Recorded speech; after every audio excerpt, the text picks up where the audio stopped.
You suck. Welcome back to So You're Interested In, the show where I break down an artist's discography in order to give you, the viewer, the best possible jumping off point in order to get into their catalog. On this installment, let's dive into the screamo band Infant Island. To only describe their sound as screamo does a huge disservice to the band themselves, as they also incorporate concepts from genres like post-metal, post-hardcore, emo violence, and black gaze. This Fredericksburg, Virginia-based band combines all of these different musical elements to unleash their chaotic sound to the world. It's angry to its very core and reflects this anger onto everything they do, resulting in some scaldingly aggressive music. Since getting their start in the mid-2010s, Infant Island has released a handful of LPs, EPs, singles, and have also appeared on some splits and compilations as well. As it stands, their rich discography isn't all that deep, but regardless, I will still be recommending 2 albums and 3 individual tracks so you can finally enter the ferocious world of Infant Island. As always, we're gonna start with the albums.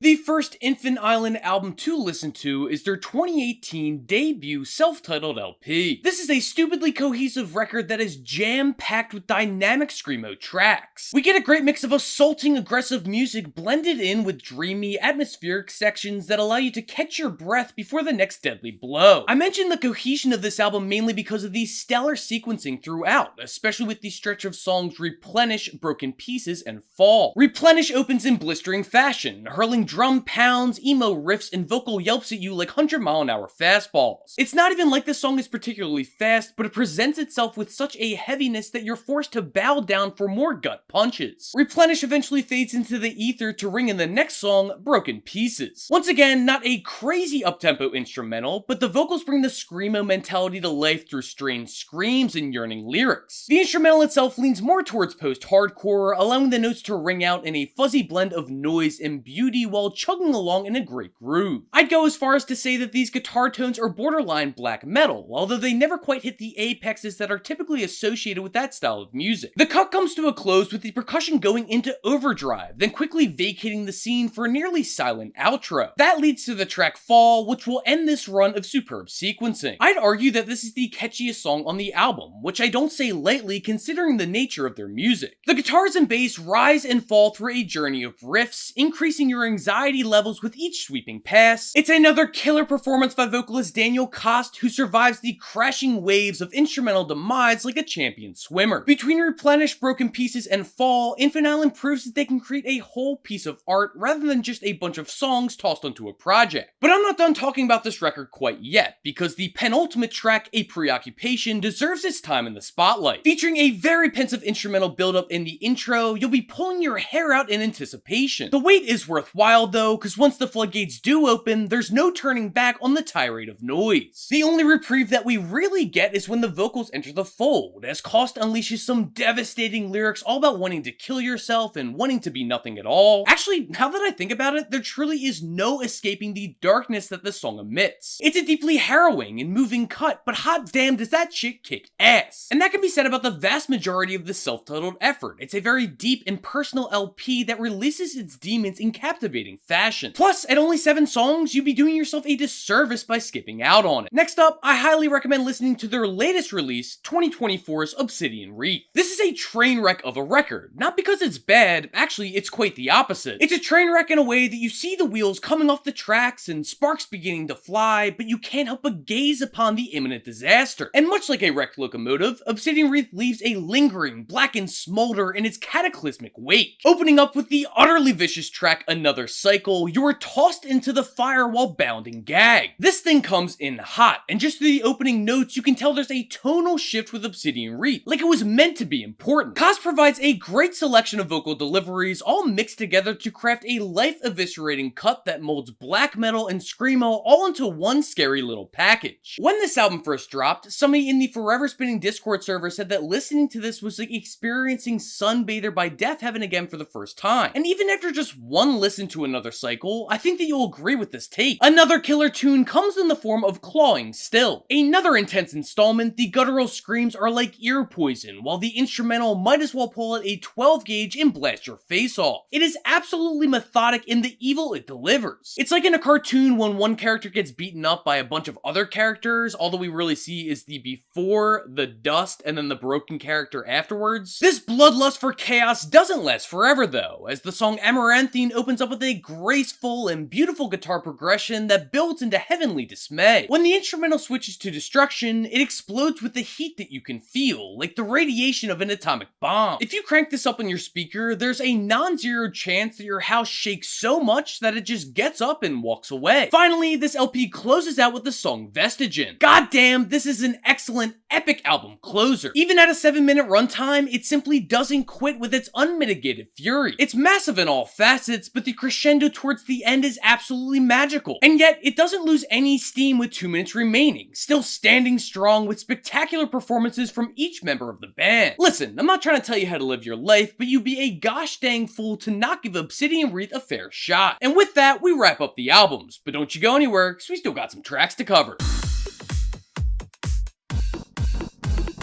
The first Infinite Island song to blast is Death Portrait from the 2020 LP Beneath. Let's get this out of the way real quick. This entire record is badass and completely worth your time. I feel like there will be some people in the comments who are not thrilled that this album is only mentioned in the tracks, but whatever, go pound sand. Death Portrait itself is a fast-paced ripper that is unrelenting and unyielding in its anger. The riffs dig deep into your bones, maniacally shaking them until you're forced to headbang and let loose your pent-up energy. It's really well paced, not blowing their proverbial load too quickly. There are a bunch of other great tracks from Beneath, but I feel like Death Portrait is gonna be the one that y'all like the most. So please don't make me look like a fool and go spin this sucker. Next, you should absolutely listen to Awoken from the 2020 EP Sepulchre. This is one of the band's longest songs, clocking in at just under 10 minutes. It's an odyssey of a listen, with the bass rattling and drums snickering at you all the while. It's pretty raw and dry, like the entire thing was dunked in a bucket of bleach and slowly peels off like paint from a dilapidated wall. The lyrics are pretty fucking harrowing, as you can feel the utter despair from the two characters that are conversing throughout. A little over halfway through, we're gifted an instrumental change that brings in drums that are meant to pound your head into the ground. Things get chaotic to say the least, and the band is unapologetic in its soul-sucking assault. Gun to my head, there's a decent chance that I'll say Awoken is Infinite Island's best song. It just feels like the perfect culmination of all that they do. We eventually find serenity in its ending, but if you're anything like me, you'll be eagerly awaiting the next time you get to relive this sheer horror. Who knows, maybe this will awaken your love for Infinite Island.